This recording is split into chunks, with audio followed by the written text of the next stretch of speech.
সবাইকে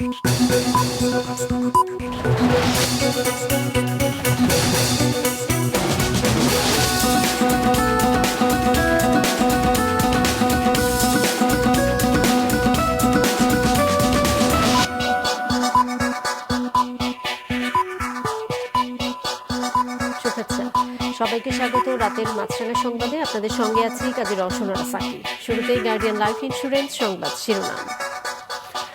দেশজুড়ে বৃষ্টি চলছে, সেই সাথে বাড়ছে নদ নদীর পানি। এতে সিলেট, সুনামগঞ্জ সহ উত্তরাঞ্চলে বিভিন্ন এলাকার নিম্নভূমি প্লাবিত হয়েছে। ডুবেছে ফসলি জমি, চারণভূমি। উজানে বৃষ্টির আভাস থাকায় সিলেটের পর এবার দেশের উত্তর ও উত্তর মধ্যাঞ্চলের বিস্তীর্ণ এলাকা বন্যা কবলিত হবার আশঙ্কা রয়েছে। 1-2 নয়, অতীতে 4 বার দুদকের অনুসন্ধান এড়িয়েছেন সাবেক এনবিআর সদস্য মতিউর রহমান। বিষয়টি খতিয়ে দেখার কথা জানিয়েছে সংস্থাটি। তার সম্পদের হিসেবও চেয়েছে তারা। সাথে সাবেক পুলিশ কর্মকর্তা বেনজির আহমেদের হিসেবও চাওয়া হয়েছে। এছাড়া পুলিশের সাবেক আরেক কর্মকর্তা শামসুদ্দোহা খন্দকারের বিরুদ্ধে অভিযোগপত্র জমা দিয়েছে দুদক। ডিমের দাম নিয়ে চলছে তুঘলকি কাণ্ড। রাজধানীর বিভিন্ন আড়তে মেসেজ সিন্ডিকেটে কয়েক দফায় বাড়ানো হয় দাম। এতে খুচরা ও উৎপাদন পর্যায়ে দামের পার্থক্য হয়ে যায় 3 থেকে 4 টাকা।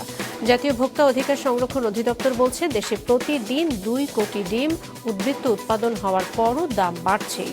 এই সিন্ডিকেট ভাঙা হবে বলে জানিয়েছে সংস্থাটি। শুনছিলেন শিরোনাম, এবারে বিস্তারিত সংবাদ। বৃষ্টি ও পাহাড়ি ঢলে সুনামগঞ্জ, সিলেট, ফেনী ও নেত্রকোনা সহ বিভিন্ন জেলার বেশ কয়েকটি নদ নদীর পানি বইছে বিপদসীমার ওপর দিয়ে। প্লাবিত হয়ে পড়ছে নতুন নতুন এলাকা। পানির তোড়ে মুহুরী ও কহুয়া নদীর 3টি বাঁধ ভেঙে ফেনীর ফুলগাজী ও পরশুরামের 4টি গ্রাম প্লাবিত হয়েছে। Desk report. গত রাতে ফেনীর পরশুরামের দক্ষিণ শালধর এবং ফুলগাজীর দৌলতপুরের কিসমত ঘনিয়ামোড়া এলাকায় মুহুরী ও কহুয়া নদীর 3টি স্থানে ধসে যায় বেড়িবাঁধ। প্লাবিত হয় 2 উপজেলার বেশ কয়েকটি গ্রাম। শেষ খবর পাওয়া পর্যন্ত বাঁধের ভাঙা অংশ দিয়ে পানি ঢুকে প্লাবিত হয়ে পড়ছে নিম্নাঞ্চলের নতুন নতুন এলাকা। এই রাত্রে 10টার মধ্যে পুরো রাস্তা ভেঙে পড়ে গেছে, ঘর সহকারে পুরো আমার ঘর, জিনিসপাতি তেমন কিছু বের করতে পারি নাই। ভাঙ্গে বারবার আমরা ছেলে মেয়ে কষ্ট করি, নদী ভাঙ্গে আর ভান্দিও না, কিছু করেও না। সুনামগঞ্জের সুরমার 16 ঘর ও ছাতক পয়েন্টে পানি বিপদসীমার উপর দিয়ে বইছে। সৃষ্টি হয়েছে ফের বন্যা। ডুবে গেছে ফসলি জমি ও চারণভূমি। বাড়িঘরে পানি ঢুকে পড়ায় দুর্ভোগে পড়েছেন নদী তীরের 1/2 পরিবার। পানিতে সয়লাব পুরো হাওর অঞ্চল। এদিকে সুরমা নদী পারাপারের সময় নৌকাডুবিতে নিখোঁজ হয়েছে এক শিশুসহ 3 জন। পানি বাড়তে শুরু করছে, গরু বাছুর, গরু ছাগল নিয়ে আমাদের চলাফেরা, বাড়ি থেকে বার হওয়া, দেশে যাওয়া খুব সমস্যা। রান্না বাড়া করা যাচ্ছে না, চুলায় পানি। ধীরে গতিতে পানি আইয়া আমাদের ঘরের মধ্যে প্রায় কোমর পানি। এই রাস্তার মধ্যে অনেকের বাসা বাড়ির মধ্যে পানি উঠছে। সিলেটের বিভিন্ন উপজেলায় নদী তীরের বিভিন্ন এলাকা সহ নগরীর উপশহর তালতলা, মেজরটিলা, বাগবাড়ি, পায়রা সহ বিভিন্ন ওয়ার্ড পানিতে ডুবে গেছে। পানিবন্দী হয়ে পড়েছেন কয়েক লাখ মানুষ। পানি বাড়ায় সিলেটের গোয়াইনঘাটের 2টি সড়ক পানিতে তলিয়ে যাওয়ায় বিভিন্ন এলাকায় যোগাযোগ বিচ্ছিন্ন হয়ে পড়েছে। ভারত থেকে নেমে আসা পাহাড়ি ঢলে পিয়াইন নদী, সারি এবং গোয়াইন, এর মধ্যে 3টি নদীর পানির যে উচ্চতা সীমা সেটি বৃদ্ধি পাচ্ছে। নেত্রকোনার উদ্ভাখালী, সোমেশ্বরী, কংস, ধনু ও মগরা সহ সব নদ নদীর পানি বেড়ে বিপদসীমা ছুঁই ছুঁই। জেলার কলমাকান্দা উপজেলা সদর, বরখাপন, পোগলা ইউনিয়নের বেশ কিছু এলাকায় পানি ঢুকেছে। পানি ঢুকছে মদনমোহনগঞ্জ ও খালিয়াজুড়ির বিভিন্ন নিচু এলাকাতেও। ডলে পানি থেকে আবার রাস্তাঘাট ডুবে গেছে। এদিকে লালমনিরহাটে তিস্তা ব্যারেজ পয়েন্টেও পানি বইছে বিপদসীমার উপর দিয়ে। পানি নিয়ন্ত্রণে ব্যারেজের 44টি জলকপাট খুলে দিয়েছে পানি উন্নয়ন বোর্ড। আকস্মিক পানিতে ডুবে গেছে জেলা সদর, পাটগ্রাম, হাতীবান্ধা, কালীগঞ্জ ও আদিতমারি উপজেলার প্রায় 1/2 এলাকা। রাঙ্গামাটির মাচালং, গঙ্গারাম বাজার ও বাঘাইহাট সড়ক পানিতে তলিয়ে যাওয়ায় সাজেকে আটকা পড়েছে 6 শতাধিক পর্যটক। নাদিয়া আফরিন, মাছরাঙা নিউজ ডেস্ক। সিলেটের পর এবার দেশের উত্তর ও উত্তর মধ্যাঞ্চলে যমুনা তীরের বিস্তীর্ণ এলাকা বন্যা কবলিত হতে যাচ্ছে। বন্যা পূর্বাভাস ও সতর্কীকরণ কেন্দ্র জানিয়েছে 2-3 দিনের মধ্যেই শুরু হবে এমন পরিস্থিতি। স্বাভাবিকের চেয়ে বেশি বৃষ্টির আভাস থাকায় আগস্ট মাসের দ্বিতীয় ভাগে আরেকটি বন্যার আশঙ্কা রয়েছে বলছে তারা। আনোয়ার হোসেনের রিপোর্ট। গত মাসে 2 দফা বন্যা কবলিত হয় সিলেট সহ আশপাশের জেলাগুলো। 1 জুলাই থেকে এই অঞ্চলগুলো তৃতীয় দফা বানের পানিতে প্লাবিত হয়েছে। ভারতের আসাম, মেঘালয়ে ভারী বৃষ্টি এর কারণ। 1 জুলাই থেকে শুরু হয়ে এটি আশা করা যাচ্ছে যে 4 জুলাই পর্যন্ত কিছু কিছু নিম্নাঞ্চলে বন্যা পরিস্থিতি বিরাজ করতে পারে। পরবর্তীতে যেটা প্রাবল্য কমে আসতে পারে। চলতি মাসেও ভারতে স্বাভাবিকের চেয়ে বেশি বৃষ্টির আভাস দিয়েছে দেশটির আবহাওয়া বিভাগ। বাংলাদেশ আবহাওয়া অধিদপ্তরের দীর্ঘমেয়াদী পূর্বাভাসেও দেশে অতিরিক্ত বৃষ্টির কথা বলা হয়েছে। এরই মধ্যে শুরু হয়েছে সেই বর্ষণ। ফলে চলতি মৌসুমে প্রথমবারের মতো যমুনা নদীর তীরবর্তী জেলাগুলো বন্যার কবলে পড়তে যাচ্ছে, বলছে বন্যা পূর্বাভাস ও সতর্কীকরণ কেন্দ্র। 4 তারিখ থেকে আসলে আমরা দেখতে পাচ্ছি দেশের উজানে সর্বপ্রথম পানি বিপদসীমা অতিক্রম করে। সেই হিসাবে কুড়িগ্রাম জেলা নিকট তীরবর্তী ব্রহ্মপুত্র অঞ্চল আগামী 4 তারিখে কিছু পয়েন্টে পানি বিপদসীমা অতিক্রম করতে পারে এবং পরবর্তীতে ক্রমান্বয়ে 5 এবং 6 তারিখে গাইবান্ধা, জামালপুর এবং ক্রমান্বয়ে সিরাজগঞ্জ, বগুড়া, টাঙ্গাইল ইত্যাদি জেলার পানি বিপদসীমা অতিক্রম করতে পারে এবং 10 তারিখ নাগাদ অধিকাংশ পয়েন্টে পানি বিপদসীমার নিচে নেমে আসতে পারে। আগামী আগস্ট ও সেপ্টেম্বর মাসেও স্বাভাবিকের চেয়ে বেশি বৃষ্টির আভাস দিয়েছে আবহাওয়া অফিস। লানিনা আরো শক্তিশালী হবে আগস্টে, সেপ্টেম্বরে লানিনা থাকবে। ওই সময়টাতেও বৃষ্টি স্বাভাবিকের তুলনায় বেশি হওয়ার সম্ভাবনা রয়েছে। বাংলাদেশের উত্তর পূর্ব, উত্তর এবং উত্তর পশ্চিমাঞ্চল এই 3 এলাকাতেই বৃষ্টিপাতের প্রবণতা বেশি থাকবে। এতে করে আগস্টের মধ্যভাগে দেশে আরেকটি বন্যার শঙ্কা তৈরি হয়েছে। আগস্ট মাসে আবারও যেহেতু লানিনা সক্রিয় এবং হচ্ছে কোনো কারণে বৃষ্টিপাতের প্রাবল্য বেড়ে যায়, সেক্ষেত্রে বন্যা স্বাভাবিক থেকে কিছুটা বেশি মাত্রা হতে পারে। তবে স্বাভাবিক একটা বন্যা হওয়ার সম্ভাবনা রয়েছে আগস্ট মাসের মধ্যবর্তী অথবা সেপ্টেম্বর মাসের শুরুর দিকে আবারও ব্রহ্মপুত্র বেসিনে। চলতি বছর বন্যার বিষয়ে সরকারও অবগত। একনিকে প্রধানমন্ত্রী বন্যায় ক্ষয়ক্ষতি মোকাবেলায় আগাম প্রস্তুতি গ্রহণে সংশ্লিষ্টদের নির্দেশ দিয়েছেন। আনোয়ার হোসেন, মাছরাঙা সংবাদ, ঢাকা। সাবেক এনবিআর সদস্য মতিউর রহমান কিভাবে 4 বার দুদকের দায়মুক্তি পেয়েছেন তা খতিয়ে দেখার কথা জানিয়েছে সংস্থাটি। এবার তার সম্পদের হিসেব চেয়ে চিঠি পাঠিয়েছে তারা।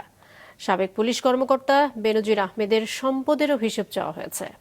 অভিযোগপত্র দেওয়া হয়েছে পুলিশের সাবেক আরেক কর্মকর্তা শামসুদ্দোহা খন্দকার ও তার স্ত্রীর বিরুদ্ধে। হাসনাইন তানভীরের রিপোর্ট।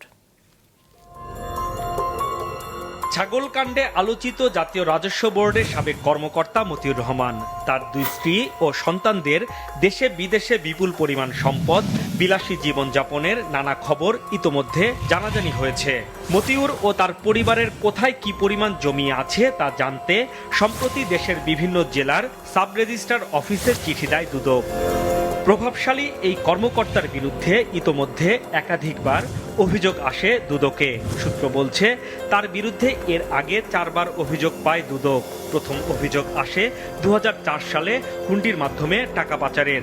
এরপর 2008 সালে বিলাসবহুল পণ্যের শুল্ক মাফ করিয়ে দেওয়ার মাধ্যমে অবৈধ অর্থ উপার্জনের অভিযোগ। এরপর 2013 ও 21 সালে অভিযোগ আসে অবৈধ সম্পদ অর্জনের। তবে প্রতিবারই দুদক থেকে দায়মুক্তি পান মতিউর।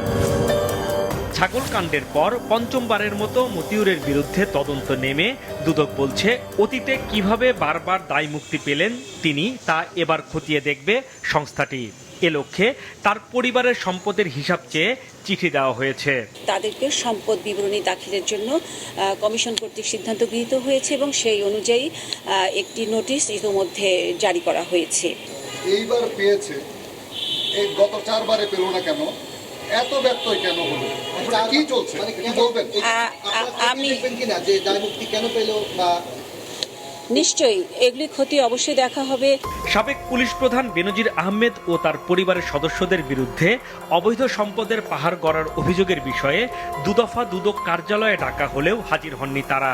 তাই এবার নতুন করে চিঠি দিয়ে তাদের সম্পদের তথ্য চেয়েছে দুদক।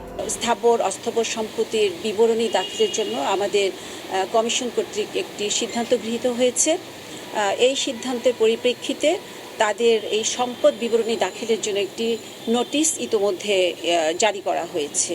এদিকে জ্ঞাত আয় বহির্ভূত সম্পদ অর্জনের মামলায় পুলিশের সাবেক অতিরিক্ত মহাপরিদর্শক শামসুদ্দোহা খন্দকার ও তার স্ত্রী ফেরদৌসী সুলতানা খন্দকারের বিরুদ্ধে আদালতে অভিযোগপত্র জমা দিয়েছে দুর্নীতি দমন কমিশন, যেখানে শামসুদ্দোহার 21 কোটি ও স্ত্রীর 27 কোটি অবৈধ সম্পদের কথা উল্লেখ করা হয়েছে। মামলা নম্বর 16 এবং দ্বিতীয়টি হচ্ছে মামলা নম্বর 17।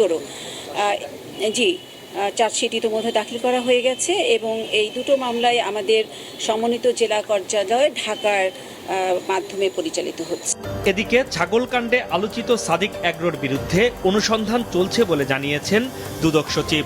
এ লক্ষ্যে তাদের আমদানি করা নিষিদ্ধ ব্রাহ্মা জাতের গরুর তালিকা সহ সংশ্লিষ্ট নথিপত্রের সন্ধানে দুপুরে হযরত শাহজালাল বিমানবন্দরে অভিযান চালায় দুদকের একটি দল। হাসনাইন তানভীর, মাছরাঙা সংবাদ, ঢাকা। আইন অনুযায়ী প্রতি বছর সরকারি কর্মকর্তা ও কর্মচারীদের স্থাবর ও অস্থাবর সম্পদের হিসাব দাখিলের নির্দেশ দিয়েছে হাইকোর্ট। এ নিয়ে এক রিটের শুনানিতে বিচারপতি নজরুল ইসলাম তালুকদার ও বিচারপতি কাজী এবাদত হোসেনের সমন্বয়ে গঠিত হাইকোর্টের দ্বৈত বেঞ্চ এ আদেশ দেন। হাইকোর্ট বলেন, দুর্নীতি উন্নয়ন ও সুশাসনের অন্তরায়, তাই যে কোনো মূল্যে এটি থামাতে হবে। শুধু সরকার নয়, জনগণকেও দুর্নীতির বিরুদ্ধে দাঁড়াতে হবে এবং আন্দোলন গড়ে তুলতে হবে। এর বিরুদ্ধে ঘরে ঘরে দুর্গ গড়ে তুলতে হবে। সুপ্রিম কোর্টের আইনজীবী সুবীর নন্দী দাস হাইকোর্টের রিটটি দায়ের করেন। রিটে মন্ত্রিপরিষদ সচিব, জনপ্রশাসন সচিব, স্বরাষ্ট্র সচিব, দুদক চেয়ারম্যান ও বাংলাদেশ ব্যাংকের গভর্নর সহ 10 জনকে বিবাদী করা হয়।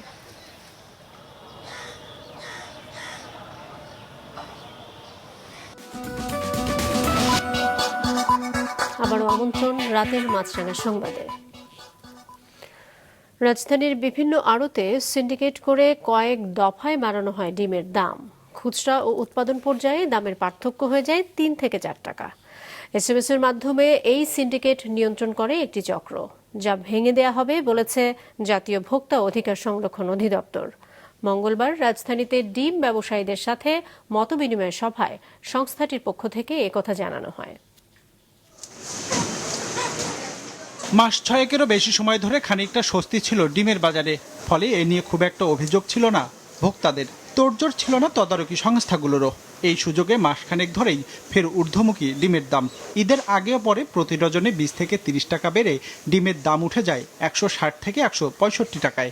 একটা ডিম মনে করেন 3 জায়গায় বিক্রি হয়, আমাদের লইয়া 4 জায়গায় বিক্রি হয়। তো 4 জায়গায় যদি বিক্রি হয় তাহলে এটার দামটা গিয়ে কতটুকু পরে বেশি? ঈদের আগে ছিল 13 টাকা 30 পয়সা, ঈদের পরে দাম একটু কমছে, দুদিন পর থেকে আবার মাল দাম বাড়া শুরু হচ্ছে। রাজধানীর বাজারে যখন এমন পরিস্থিতি, তখন ডিমের মূল্য বৃদ্ধির কারণ জানতে উৎপাদক আর ব্যবসায়ীদের সাথে বসে ভোক্তা অধিকার সংরক্ষণ অধিদপ্তর। বৈঠকে বলা হয়, একটি ডিমের উৎপাদন খরচ সর্বোচ্চ 10 টাকা 88 পয়সা। উৎপাদক পাইকারের লাভ আর পরিবহন খরচ ধরে ভোক্তা পর্যায়ে দাম হওয়ার কথা 12 থেকে 12.5 টাকায়, কিন্তু বিক্রি হচ্ছে 14 থেকে 15-তে। উৎপাদন করেন প্রান্তিক খামারি, দামটা নির্ধারণ করে দেন আড়তদার এবং ডিম সমিতি, এবং তারা স্বীকারও করেন না। 4 দিন পর পর ডিম আসে। রাতে প্রথমে তেজগাঁও ডিম সমিতি বা যে কোনো ডিম সমিতিতে ডিমটা আসে, এখান থেকে রাতেই সাপ্লাই করে দেওয়া হয়। এরপরে সকালে একটা SMS করে ক্রয় বাজার দেওয়া হয়, মানে খামারিদের বাজার। ওই বাজারের উপর নির্ভর করে তারা ক্রয় বিক্রয় করেন। ডিম উৎপাদনের জন্য সারা দেশে ছোট আর মাঝারি আকারের খামার আছে 60 থেকে 65 হাজার। এর বাইরে 8 থেকে 10টি বড় প্রতিষ্ঠানও ডিম উৎপাদন করে। প্রাণী সম্পদ অধিদপ্তরের হিসেবে দেশে ডিমের চাহিদা 4.5 কোটি আর উৎপাদন হয় 6.5 কোটি। সেই হিসেবে দৈনিক উদ্বৃত্ত প্রায় 2 কোটি। যোগান বেশি থাকার পরেও অসাধু ব্যবসায়ীদের কারণে বাড়ে ডিমের দাম, বলছে ভোক্তা অধিকার। 11.5 থেকে 12 টাকা বিক্রি করি, আমরা 20 থেকে 30 পয়সা আমরা প্রফিট করি। আমাদের সমস্ত এভিডেন্স আছে। আমরা দ্বিতীয় করছি যে এই সেবা আমরা দেই না, আমরা তাহলে এটা কে বা কারা দিচ্ছে, সিমেন্টগুলো দিচ্ছে, এগুলো আপনারা একটা খতিয়ে দেখতে। অনুষ্ঠানে জানানো হয়, ঢাকা থেকে মুঠোফোনের মাধ্যমে ডিমের দর নির্ধারণ করে একটি অসাধু গোষ্ঠী। প্রতিদিন এরা হাতিয়ে নিচ্ছে কয়েক কোটি টাকা। এই সিন্ডিকেট ভাঙার হুঁশিয়ারি দেন ভোক্তা অধিকারের মহাপরিচালক। ডিমটা যখন ট্রাকে আসে, ওই ট্রাকে বসে আপনার 3 বার বিক্রি হচ্ছে। এই ব্যক্তিগুলো কারা? এবং সেখানে যদি একটা লোক 1 লক্ষ ডিমের জন্য ইনভেস্ট করে 10 লক্ষ টাকা, এবং ওই জায়গায় ওই 10 লক্ষ টাকা ইনভেস্ট করে পার নাইট 1 টাকা করে বাড়ানো হচ্ছে ওই এক ট্রাকে বসে। এই 1 টাকা বাড়ানো মানে তার 10 লক্ষ টাকায় তার এক রাতে 1 লক্ষ টাকা প্রফিট হচ্ছে। বলা হয়, কোনো প্রতিষ্ঠান ডিমের দামে কারসাজির সাথে জড়িত প্রমাণিত হলে সেটি বন্ধ করে দেয়া হবে। রঞ্জিবুল মিজান, মাছরাঙা সংবাদ, ঢাকা। পাবনায় অস্থির হয়ে উঠেছে মশলার বাজার। রেকর্ড পরিমাণ উৎপাদন হলেও মৌসুমে পেঁয়াজের দাম আকাশচুম্বী। বৃদ্ধি পেয়েছে আদা, রসুন, কাঁচামরিচ সহ দেশি বিদেশি মশলার দাম। প্রতিনিধি শহীদুল ইসলামকে সাথে নিয়ে উৎপল মিটার রিপোর্ট। সদ্য বিদায় নিয়েছে পেঁয়াজের মৌসুম। এখনো কৃষকের ঘরেও আছে পর্যাপ্ত পেঁয়াজ। হাট বাজারেও পেঁয়াজের যোগান যথেষ্ট। কৃষি বিভাগের তথ্য অনুযায়ী দেশের অন্যতম পেঁয়াজ প্রধান এ জেলায় এবার আবাদ হয়েছে প্রায় 7.5 লাখ মেট্রিক টন পেঁয়াজ, যা কিনা দেশে মোট চাহিদার প্রায় 1/4। বাংলাদেশের মোট পেঁয়াজ যেখানে 28 লক্ষ মেট্রিক টন চাহিদা, আমাদের এই জেলায় এবছর 7,78,000 মেট্রিক টন পেঁয়াজ উৎপাদন হয়েছে। আমাদের লক্ষ্যমাত্রার চেয়ে 18,000 মেট্রিক টন পেঁয়াজ আমাদের অতিরিক্ত উৎপাদন হয়েছে। অথচ পাবনার বড় বাজারে পেঁয়াজ বিক্রি হচ্ছে কেজি প্রতি 90 থেকে 100 টাকায়। 15 দিনের ব্যবধানে 100 টাকার কাঁচামরিচ বিক্রি হচ্ছে 200 টাকায়, আদা 350 আর রসুন বিক্রি হচ্ছে 250 টাকায়। আজকের পেঁয়াজ গেল লেগা আপনার 90, রসুন গেল লেগা 200, 250, আর আদা গেল 300, 350, মরিচ গেল 200 টাকা কেজি। পেঁয়াজের বাজার, রসুনের বাজার, আদা, কাঁচামরিচ ঈদে আসার আগেও বৃদ্ধি ছিল, এখন ওইভাবেই আছে। কোনো নিয়ন্ত্রণ নাই বাজারে, এলোমেলোভাবে ব্যবসায়িকরা সিন্ডিকেট করে এলোমেলো দামে বিক্রি করতেছে। কুরবানির ঈদে দেশি বিদেশি মশলার দাম বাড়লেও তা এখনো কমেনি। কেজি প্রতি 3,000 টাকার এলাচ বিক্রি হচ্ছে 34 থেকে 4,000 টাকায়। দারুচিনি, লবঙ্গ, গোলমরিচ, কিশমিশ ও জিরা সহ সব পণ্যের দামই বেড়েছে কেজিতে 2 থেকে 500 টাকায়। ঈদের আগে একটা সিন্ডিকেট এই মশলার দাম বাড়িয়েছে। ঈদ চলে গেলেও এখন পর্যন্ত সেই একই অবস্থা আছে। মশলার বাজারটা অনেক বেশি, প্রত্যেকটা জায়গায় মানে ক্রেতারা আসে সব হিমশিম খাওয়া যায়। কোরবানি ঈদের আগে মালের অতিরিক্ত চাহিদার দরুন মালের বাজার মালটার যোগান ঠিকমতো হয় না, যার জন্য মালটার চাহিদা বাড়ার জন্য দামটা বাড়িয়ে যায়। এ মূল্য বৃদ্ধির জন্য খুচরা বিক্রেতারা দুষছেন আমদানিকারক আর পাইকারি বিক্রেতাদের। লবঙ্গ, দারচিনি দাম বেড়ে গেছে, কমতেছে না দাম। আমরা জামা কিনতেছি, কিছু লাভ করে বিক্রি করতেছে। বাজার কমে গেলে আমরা কোনোদিনও বাড়াই বেচতে পারি না, আবার বাড়ে গেলে ওটা আমার বাড়াতেই হবে, উপায় নেই। আন্তর্জাতিক বাজারের সাথে মালের উঠানামা ইন্ডিয়ানের সাথে কম্পেয়ার করে তো ইন্ডিয়ায় অনেক দাম বেশি। মশলা ও মশলা জাতীয় পণ্যের মূল্য বৃদ্ধির জন্য বড় ব্যবসায়ী ও কৃষক সিন্ডিকেটকে দায়ী করছেন ক্রেতারা। উৎপল মির্জা, মাছরাঙা সংবাদ, পাবনা। সর্বজনীন পেনশনের প্রত্যয় স্কিমে যুক্ত করার প্রজ্ঞাপন প্রত্যাহার সহ 3 দাবিতে দ্বিতীয় দিনের মতো কর্মবিরতি পালন করেছেন দেশের সব পাবলিক বিশ্ববিদ্যালয়ের শিক্ষক, কর্মকর্তা, কর্মচারীরা। এতে বন্ধ রয়েছে বিশ্ববিদ্যালয়ের ক্লাস পরীক্ষা। দাবি না মানা পর্যন্ত এই কর্মবিরতি চলবে বলে জানান তারা। দাউদ হাসানের রিপোর্ট। দ্বিতীয় দিনের মতো সারা দেশের পাবলিক বিশ্ববিদ্যালয়ে চলছে শিক্ষক কর্মচারীদের অনির্দিষ্টকালের ধর্মঘট। প্রত্যয় স্কিমে অন্তর্ভুক্তি বাতিল, শিক্ষকদের সুপার গ্রেডে অন্তর্ভুক্তি ও স্বতন্ত্র বেতন স্কেলের দাবিতে নিজ নিজ ক্যাম্পাসে প্রতিবাদ কর্মসূচি পালন করেন শিক্ষক, কর্মকর্তা ও কর্মচারীরা। 13 মার্চের পরের থেকে 30শে জুন পর্যন্ত আমরা ধারাবাহিকভাবে অর্থ মন্ত্রণালয়, শিক্ষা মন্ত্রণালয় সহ সংশ্লিষ্ট সকল মন্ত্রণালয়কে আমরা জানিয়েছি, কিন্তু তারা কোনো কর্ণপাত করেনি। না করার কারণে আমরা গতকাল থেকে অর্থাৎ 1 জুলাই থেকে আমরা সর্বাত্মক কর্মবিরতিতে যাচ্ছি। ঢাকা বিশ্ববিদ্যালয়ের কেন্দ্রীয় লাইব্রেরি, কলা ভবন, রেজিস্ট্রার বিল্ডিং এ অবস্থান নেন শিক্ষক, কর্মকর্তা ও কর্মচারীরা। প্রত্যয় স্কিমকে বৈষম্যমূলক উল্লেখ করে বিদ্যমান পেনশন সুবিধা বহাল রাখার দাবি জানান তারা। প্রত্যয় যে স্কিম বলা হচ্ছে পেনশনের, মানুষ সুযোগ সুবিধা দিন দিনে বাড়ায়। আমরা স্মার্ট বাংলাদেশের দিকে যাচ্ছি, চতুর্থ শিল্প বিপ্লবীর দিকে যাচ্ছি। কারণ আমাদের যে মেধাবীদেরকে যদি ওইভাবে মূল্যায়ন না করা হয়, তাহলে এই দেশের কে ধারক হবে, বাহক হবে, ভবিষ্যতে কারা থাকবে এই দেশে? যে স্কিমটি আমাদেরকে দিচ্ছে সেটি যদি চালু হয়, তাহলে আমার যে স্ত্রী রয়েছে সে কিন্তু 100 বছর ধরে পাবে না, সে পাবে 75 বছর। তাহলে বাকি 25 বছর যে তিনি বেঁচে থাকবেন, তিনি কিভাবে সংসার চালাবেন? কর্মকর্তা ও কর্মচারীরা বলছেন, দুর্মূল্যের বাজারে বেতনের টাকা দিয়ে সংসার চালানো দায়। এর মধ্যে পেনশনের সুবিধা প্রত্যাহারের দুশ্চিন্তায় পড়েছেন তারা। আমরা চাই যে আগে যে এই আছে, যে সিস্টেম আছে ওই সিস্টেমে বহাল থাকে। শিক্ষকদের এই আন্দোলনে একাত্ম শিক্ষার্থীরাও। সরকার দ্রুত শিক্ষকদের দাবি মেনে নিলে তারাও ক্লাসে ফিরতে পারবেন, এমন প্রত্যাশা তাদের।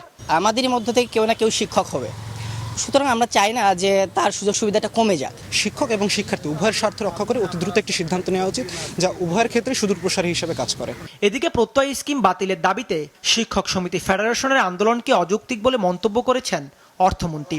বিকেলে মন্ত্রণালয়ের এক অনুষ্ঠানে সাংবাদিকদের এই কথা বলেন তিনি। সরকার যেটা দিয়েছে প্রেস রিলিজ এইটাই। শিক্ষকরা যে এখন আন্দোলন করছে এটা কি স্যার লজিক্যাল কিছু মনে করেন এটা করা উচিত? না, আমার মনে হয় না এটা লজিক্যাল।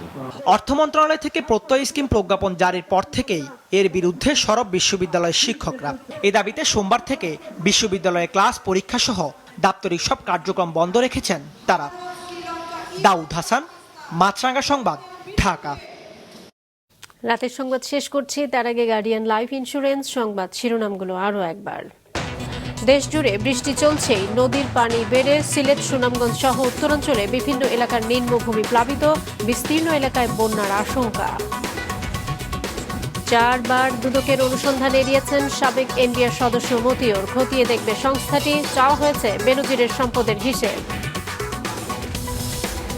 ডিমের দাম নিয়ে তুগলকি সিন্ডিকেট, দিনে 2 কোটি ডিম উদ্বৃত্ত উৎপাদনের পরও বাড়ছে দাম, সিন্ডিকেট ভাঙা হবে জানিয়েছে ভোক্তা অধিকার। এই ছিল এখনকার মতো। ফেসবুকে আপডেট পেতে ভিজিট করুন মাছরাঙা টেলিভিশনের পেজে, ইউটিউব চ্যানেলেও দেখতে পারেন আমাদের সংবাদ, প্রতিবেদন এবং অনুষ্ঠান। দর্শক, রাস্তার ধুলো ও ধোঁয়া ফুসফুসের ক্ষতির কারণ হতে পারে, তাই জীবাণু ও ফুসফুসের সংক্রমণ থেকে সুরক্ষিত থাকতে ব্যবহার করুন ফেস মাস্ক। এতক্ষণ সঙ্গে থাকার জন্য সবাইকে ধন্যবাদ।